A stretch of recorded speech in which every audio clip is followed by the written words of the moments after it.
Good morning friends. দেখো, actually আমি এখন ভিডিওটা এডিটিং করছি এখন মর্নিংয়ে, কিন্তু এটা মাম্মাম রাতে রুটি করছিল। দেখো, আমার আর কোনো চিন্তাই নেই, আমার মাম্মা আমাকে রুটি করে খাওয়াচ্ছে।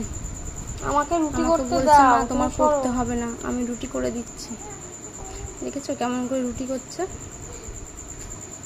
আমাকে ধরতেই দিচ্ছে না কিছুতেই। দেখো, তোমাদের বাড়িতে পুচকুগুলো কি এভাবে রুটি বানায়? আমাকেও দেখো, আমাকে রুটি করে খাওয়াবে আমার মাম্মা।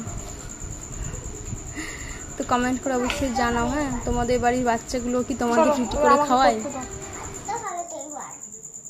ভাজতে এখনো হয়েছে নাকি? ওটা মোটা রয়েছে কত। সর, আমাকে করতে দাও।